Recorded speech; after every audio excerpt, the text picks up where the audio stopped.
السلام علیکم ورحمۃ اللہ وبرکاتہ۔ اعوذ باللہ السمیع العلیم من الشیطان الرجیم من حمزہ ونفخہ ونفثہ۔ بسم اللہ الرحمن الرحیم۔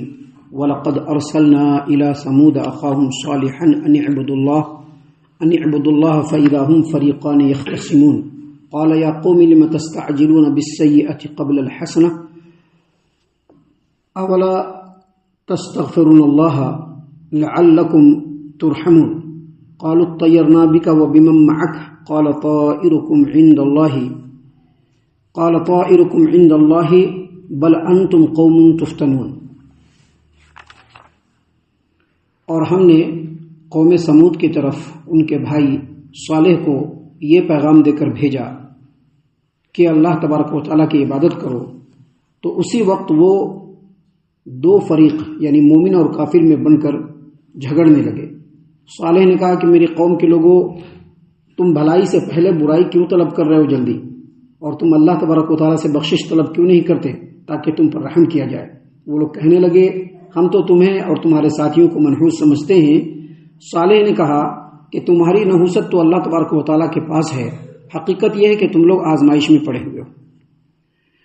محترم سامعین کرام، سورۃ النمل سورہ نمبر 27 اور اسی سورت سے ابھی ہم نے آپ کے سامنے 45، 46، 47 یعنی 45، 46، 47 یہ تین آیات ابھی آپ کے سامنے تلاوت کی ہیں، اور تینوں آیتوں کا ترجمہ بھی اللہ کی توفیق سے ہم نے آپ کے سامنے پیش کر دیا ہے۔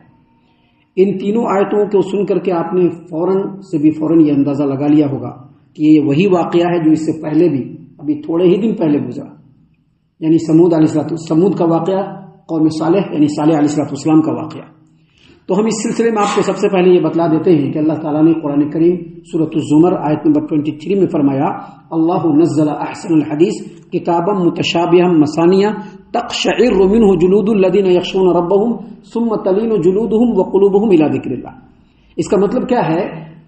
فرمایا اللہ تبارک و تعالیٰ نے کہ اللہ تبارک و تعالیٰ کی وہ ذات گرامی ہے، اللہ تبارک و تعالیٰ کی وہ ذات گرامی ہے جس نے بہترین بات نازل فرمائی، کتابا متشابہا، یعنی بہترین بات جو ہے وہ ایسی کتاب کی شکل میں جس میں ملتی جلتی باتیں ہیں۔ کتابا متشابہا کا مطلب کیا ہوا؟ ایسی کتاب میں وہ باتیں نازل فرمائی ہے جو بالکل ملتی جلتی ہے، اور یہ جو ملتی جلتی باتیں جو ہے مثانیہ بار بار پڑھی جاتی ہیں۔ کیوں بار بار پڑھی جاتی ہیں؟ تقشعر منہ جلود الذین یخشون ربہم، کہ جن کے دل میں اللہ تبارک و تعالیٰ کا خوف اور خشیت ہو ان کے روئیں اور رونگٹے کھڑے ہو جاتے ہیں۔ ثم تلین جلودہم وقلوبہم الی ذکر اللہ، اور پھر ان کے رونگٹے، ان کے چمڑے، ان کے دل اللہ تبارک و تعالیٰ کے ذکر کی طرف بالکل مائل ہو جاتے ہیں۔ تو اس کا مطلب یہ ہوا کہ جو واقعات ہیں جو بار بار پھیر کر کے ریپیٹ کر کے جو اللہ تبارک و تعالیٰ ہم لوگوں کے سامنے بیان فرمایا ہے، اس کے پیچھے مقصد یہ ہے کہ اس پر بار بار غور کریں، بار بار غور کریں کہ جو قوم ہے یہ کوئی معمولی لوگ نہیں تھے، ان کو اللہ تبارک و تعالیٰ نے طاقت و قوت سے نوازا تھا، جسمانی طاقت سے بھی نوازا تھا، مال و دولت کی ریل پیل بھی اللہ نے دیا تھا، معاشرے کے اندر ان کا بڑا رسوخ اور پکڑ اور ہولڈ بھی تھا، لیکن اس کے باوجود اللہ کے نبی کی مخالفت کرنے کی وجہ سے اللہ نے ان کو کیسے ستیہ ناش کر دیا، ان کے نام و نشان کو اللہ نے مٹا دیا، اور ان کا برا ذکر قیامت کی صبح تک ان کے بارے میں قرآن کریم کے ذریعے سے پوری دنیا میں ہوتا رہے گا۔ اس پر ہمیں غور و فکر کرنا چاہیے۔ دیکھیے اللہ تبارک و تعالیٰ نے ہم لوگوں کی نصیحت کے لیے کیا نازل فرمایا؟ اللہ نے فرمایا وَلَقَدْ أَرْسَلْنَا إِلَى ثَمُودَ أَخَاهُمْ صَالِحًا، اور ہم نے قوم سمود کی طرف ان کے بھائی صالح کو یہ پیغام دے کر کے بھیجا أَنِ اعْبُدُوا اللَّهَ، کہ تم اللہ تبارک و تعالیٰ کی عبادت کرو، فَإِذَا هُمْ فَرِيقَانِ، اور جیسے ہی نبی نے دعوت دیا پوری قوم دو گروپ میں بٹ گئی، ایک مومن اور دوسرا کافر، اور دو گروپ میں بٹ کر کے یختصمون، یہ لوگ جھگڑنے لگے۔ تو یہاں پر ایک بات سمجھ لیے کہ یہ سیدنا صالح علیہ السلام اور قوم سمود کے ساتھ خاص نہیں ہے، بلکہ ہر دور میں یہ بات ہوتی رہی ہے کہ جب نبی کی دعوت آتی ہے تو لوگ دو گروپ میں بڑھ جاتے ہیں۔ جیسے ہی نبی کی دعوت پیش کی جاتی ہے تو سماج و معاشرے کے ایسے لوگ جو نیک طبیعت ہوتے ہیں، جو ذرا غریب طبقے کے ہوتے ہیں، جو ذرا سماجی ناہمواریوں سے بالکل بیزار اور پریشان لوگ ہوتے ہیں، وہ جب نبی کی بات کو سنتے تو ان کو لگتا ہے کہ نجات کی گھڑی پہنچ گئی ہے، تو فوراً اس کو ایکسیپٹ کر لیتے ہیں۔ لیکن سماج و معاشرے کے جو بڑے بڑے سردار اور چودھری ٹائپ صاحب کے جو لوگ ہوتے ہیں، ان میں سے اکثر لوگ نبی کی بات کو سن کر کے مخالفت پر اتر جاتے ہیں۔ یہ بات یہاں پر بھی اللہ تبارک و تعالیٰ نے بیان فرمائی ہے. اور قرآن کریم اٹھائیں گے، سورۃ الاعراف اٹھائیں گے، آیت نمبر 75-76. سورۃ الاعراف اٹھائیے، آیت نمبر 75-76. اللہ نے فرمایا قال الملأ الذين استكبروا من قومه للذين استضعفوا لمن آمن منهم أتعلمون أن صالحا مرسل من ربه قالوا انا بما ارسل به مؤمنون. اس کا مطلب یہ ہے کہ جب صالح علیہ الصلوۃ والسلام نے اپنی قوم کے درمیان اللہ کے پیغام کو پہنچانا شروع کیا تو قوم کے جو بڑے بڑے چودھری صاحب لوگ تھے، سرداران تھے، بڑے بڑے اثر و رسوخ والے جو لوگ تھے، ان لوگوں نے کمزور لوگوں سے جو صالح پر ایمان لے آئے تھے ان سے پوچھنا شروع کیا کہ کیا تم کو یقین ہے کہ صالح جو ہے وہ اللہ تبارک و تعالیٰ کی طرف سے بھیجے ہوئے رسول ہیں؟ تو قوم کے جو مومنین تھے، جو غریب طبقے کے لوگ تھے، جو دبے کچلے لوگ تھے، ان لوگوں نے کہا کہ ہاں صالح جو کچھ بھی لے کر کے آئے ہیں ہم اس پر ایمان لے آتے ہیں اور اس پر ایمان لائے ہیں. تو فوراً جواب میں قوم کے بڑے بڑے لوگوں نے کہا قال الذین استکبروا انا بالذی آمنتم بہ کافرون. فوراً جو بڑے لوگ تھے ان لوگوں نے گھمنڈ کرتے ہوئے کہا کہ ٹھیک ہے تم تو صالح پر ایمان لائے لیکن جس پر تم ایمان لا رہے ہو ہم اس کا انکار کر رہے ہیں. تو یہ صالح علیہ السلام کے ساتھ خاص نہیں ہے. نبی صلی اللہ علیہ وسلم بھی جب توحید کی دعوت کو لوگوں میں پھیلانا شروع کیا تو پہلے جو ایمان لانے والے تھے وہ چھوٹے طبقے کے لوگ تھے. یہی وجہ ہے کہ جو اس کے سردار جو تھے مشرکین مکہ جو تھے وہ نبی صلی اللہ علیہ وسلم سے مطالبہ کرتے تھے. کیا مطالبہ کرتے تھے کہ جو چھوٹے چھوٹے لوگ ہیں پہلے ان کو اپنے مجلس سے ہٹائیے، پھر ہم آپ کے ساتھ آ کر کے بیٹھ کر کے آپ کی گفتگو کو سننے کے لیے تیار ہیں. تو اللہ تبارک و تعالیٰ نے یہاں پر اسی بات کو کہا کہ جب ہم نے قوم سمود کی طرف ان کے بھائی صالح کو یہ پیغام دے کر کے بھیجا کہ تم اللہ کی عبادت کرو تو پوری قوم دو گروپ میں بٹ گئے، ایک مومن اور دوسرا کافر، اور پھر وہ آپس میں جھگڑنے لگے. اللہ تبارک و تعالیٰ نے مزید فرمایا کہ قال یا قوم لم تستعجلون بالسیئۃ قبل الحسنہ لولا تستغفرون اللہ لعلکم ترحمون. صالح نے کہا کہ میرے قوم کے لوگوں تم بھلائی سے پہلے برائی کو جلدی کیوں مانگ رہے ہو؟ تم بھلائی سے پہلے برائی کو جلدی کیوں مانگ رہے ہو؟ تم اللہ تبارک و تعالیٰ سے مغفرت طلب کیوں نہیں کرتے تاکہ تم پر رحم کیا جائے؟ سامعین کرام، نبیوں کے زمانے میں بھی جو سماج و معاشرے کے جو بڑے طبقے کے لوگ جو سرداران ہوتے تھے وہ نبیوں کے مخالفین ہوتے تھے، اور نبی جب کوئی بات ان کو پہنچاتے تھے تو اس کا انکار کرتے تھے، جس کی وجہ سے وہ ڈائریکٹ جو بھی بات بولتے تھے انکار کر دیتے تھے. تو یہ جو بڑے بڑے لوگ ہوتے تھے وہ نبی سے کہتے تھے، اور نبی کریم صلی اللہ علیہ وسلم سے بھی انہوں نے کہا کہ آپ جو دعوت دے رہے ہیں اور آپ جو یہ کہہ رہے ہیں، کیونکہ نبی کا کام کیا ہوتا تھا؟ سب سے پہلے کام یہ ہوتا تھا کہ ان کو توحید کی دعوت دیتے، پھر ان کو یہ کہتے کہ بھائی دیکھو اللہ تبارک و تعالیٰ کی اطاعت کرو، پھر تم لوگوں سے جو پہلے برائی ہو چکی ہے اس کے بارے میں اللہ تبارک و تعالیٰ سے مغفرت طلب کرو، اور یہ بھی تلقین کرتے کہ تم نے اگر برائی کا کام نہیں چھوڑا، اللہ تبارک و تعالیٰ کے حکموں کی نافرمانی نہیں چھوڑی تو اللہ تبارک و تعالیٰ کا عذاب تم پر آ سکتا ہے، تمہارے برے کاموں کا برا انجام ہو سکتا ہے. تو جب ایسی بات سمجھاتے سرداران کو نبی، تو سرداران کہتے کہ جس عذاب کا تم وعدہ کر رہے ہو اس کو کیوں نہیں لے آتے؟ حالانکہ کرنے کا کام کیا ہے؟ اللہ تبارک و تعالیٰ سے مغفرت طلب کرنا، اللہ تبارک و تعالیٰ کے حکموں کی فرما برداری کرنا، اللہ تبارک و تعالیٰ سے رحمت طلب کرنا، لیکن یہ کام چھوڑ کر کے نبیوں کی مخالفت کرنا شروع کر دیتے. دیکھیے یہ ساری باتیں اللہ تبارک و تعالیٰ بیان فرما رہا ہے، یہ ساری باتیں قرآن کریم میں جو اللہ تبارک و تعالیٰ بیان فرما رہا ہے اس لیے بیان فرما رہا ہے کہ جب نبی کی بات پہنچے، ابھی جو ہم آپ کے سامنے بات پیش کر رہے ہیں وہ کس کی بات ہے؟ وہ نبی کی بات ہے. کبھی بھی کوئی عالم ربانی اگر آپ کے سامنے قرآن کی اور حدیث کی روشنی میں کوئی بات بیان کرتا ہے تو وہ اس کی بات نہیں ہوتی، وہ کس کی بات ہوتی ہے؟ نبی کی بات ہوتی ہے. لہٰذا یہاں پر یہ نصیحت کی جا رہی ہے کہ سماج و معاشرے کے چاہے جس طبقے کا ہو، چاہے امیر ہو، چاہے غریب ہو، چاہے سردار ہو، چاہے چودھری ہو، چاہے کوئی بھی ہو، جب وہ اللہ تبارک و تعالیٰ کی بات سنتا ہے تو وہ اس کی دو ہی حالت ہوتی ہے.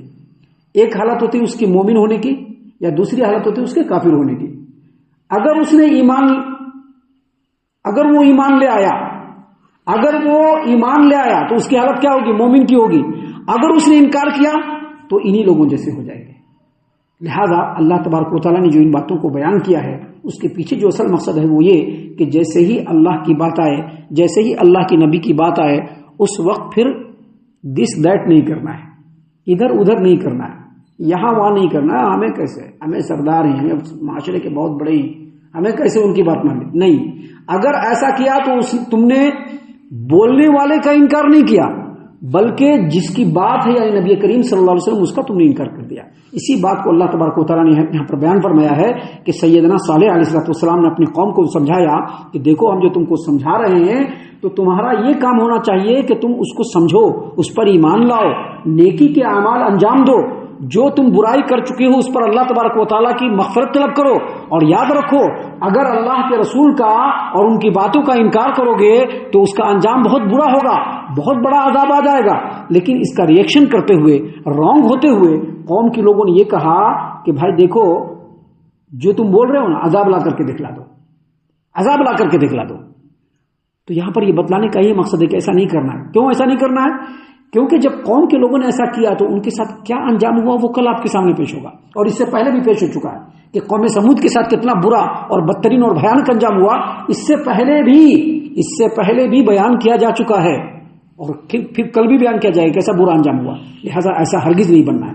دیکھیے قوم کے لوگوں نے پھر کیا کہا، قوم کے لوگوں نے سیدنا صالح علیہ السلام اور مومنین کے بارے میں کہا، ان لوگوں نے کہا، اللہ نے فرمایا قالوا طیرنا بک وبمن معک، وہ کہنے لگے کہ ہم تمہیں اور تمہارے ساتھیوں کو جو تم پر ایمان لائے منحوس سمجھتے ہیں، ہم تمہیں اور تمہارے ساتھیوں کو منحوس سمجھتے ہیں۔ یہ جو آیت کریمہ کا جو ٹکڑا ہے اس کا دو مفہوم لیا گیا ہے۔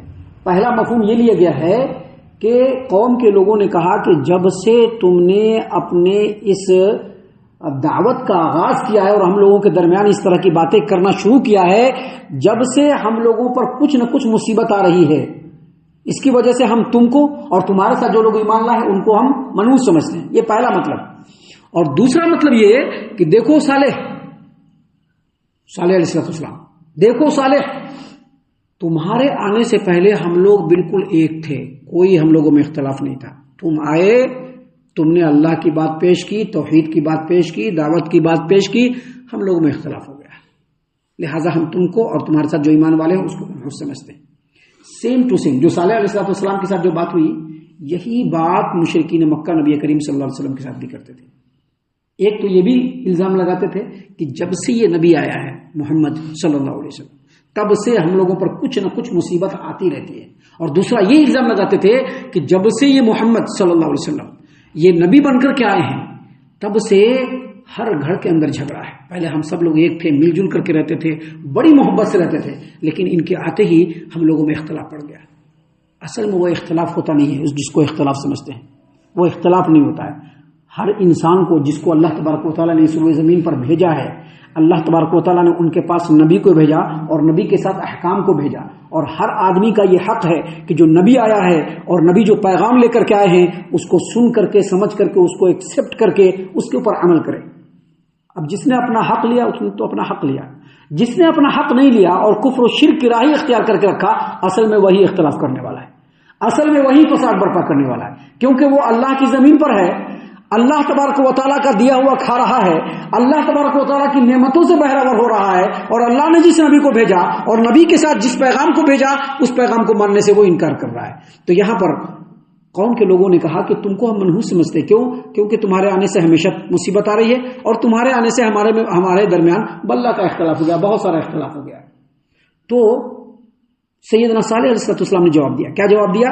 قال، اللہ نے فرمایا کہ سیدنا صالح نے کہا طائرکم عند اللہ بل انتم قوم تفتنون، تمہاری نحوست تو اللہ کے پاس ہے، تمہاری نحوست تو اللہ کے پاس ہے، بلکہ اصل میں تم لوگ آزمائش میں پڑے ہوئے ہو۔ اس کا بھی دو مطلب ہے، اس کا بھی دو مطلب ہے۔ اس کا پہلا مطلب یہ ہے کہ تمہارے اوپر جو بھی ابھی مصیبت آ رہی ہے، تم لوگوں کے اوپر ابھی جو بھی مصیبت آ رہی ہے یہ اصل میں اللہ کی طرف سے آ رہی ہے، اس میں کوئی منحوسیت کی بات نہیں ہے۔ تمہارے اوپر جو بھی مصیبت آ رہی ہے وہ اللہ کی طرف سے آ رہی ہے، اور مصیبت کیوں آ رہی ہے؟ یہ مصیبت آ رہی ہے چھوٹی چھوٹی تنبیہ کی شکل میں کہ اس مصیبت کے آتے سمجھ جاؤ، اگر نہیں سمجھو گے تو بڑی مصیبت آ جائے گی۔ ایک مطلب یہ ہے، اور دوسرا مطلب یہ ہے کہ سیدنا صالح علیہ السلام نے کہا کہ یہ جو اللہ کا پیغام آتا ہے اور لوگ جو دو ٹکڑوں میں تقسیم ہو جاتے ہیں، ایک ماننے والے اور ایک نہ ماننے والے، ایک مومن اور کافر، یہ اصل میں اللہ کی آزمائش ہے۔ اللہ دیکھنا چاہتا ہے کہ حق بات جو آئی ہے، حق بات جو آئی ہے، حق جو لوگوں کے بیچ میں آیا ہے، اللہ کا جو نبی لوگوں کے بیچ میں آئے ہیں، اور اللہ کے نبی کے ساتھ جو پیغام آیا ہے، کون اس کو ماننے والے ہیں اور کون اس کی مخالفت کرنے والے ہیں. یہ تو آزمائش ہے اللہ کی طرف سے، جس آزمائش میں تم پڑے ہو. اب اللہ تبارک و تعالیٰ یہ دیکھنا چاہتا ہے کہ تم ایمان والوں کے ساتھ ہو یا انکار کرنے والوں کے ساتھ ہو، اور اگر مخالفت کرنے والوں کے ساتھ ہو تو کتنا ان کا ساتھ دے رہے ہو. اللہ ان تمام چیزوں کو دیکھ رہا ہے اور اسی کے حساب سے تم کو بدلہ دے دے گا. جب اتنی بات سیدنا صالح علیہ السلام نے اپنی قوم کو سمجھا دیا تو اس کے بعد کیا ہوا، قوم کے لوگوں نے کیسے ریئیکٹ کیا اور ان کے اوپر اللہ تبارک و تعالیٰ نے کیسے اپنے گرفت کو کسا، اپنے شکنجے کو کسا. ان تمام باتوں کا انشاءاللہ کی تفصیل انشاءاللہ کل اور کل کے بعد کے درس میں ہم آپ کے سامنے پیش کریں گے. ہم اللہ سے دعا کرتے ہیں کہ اللہ تعالی ہم تمام کو ان تمام باتوں کے اوپر خوب خوب غور و فکر اور تدبر کرنے کے ساتھ ساتھ ان باتوں پر عمل کرنے کی بھی توفیق عنایت فرمائے. آمین. اللہ تعالی ہم تمام کو صحیح معنوں میں پکا سچا مومن مسلمان بنائے. اللہ اور اس کے رسول صلی اللہ علیہ وسلم کی اطاعت و فرما برداری کرنے والا بنائے. صحابہ کرام رضی اللہ عنہم کے طریقے پر چلنے والا بنائے. جنت الفردوس میں جگہ عطا فرمائے. اے اللہ ہم تمام کو جہنم سے پناہ دے. اے رب العالمین ہم تمام کو جہنم سے پناہ دے. اے مالک الملک ہم تمام کو جہنم سے پناہ دے. آمین یا رب العالمین. وما علینا الا البلاغ المبین.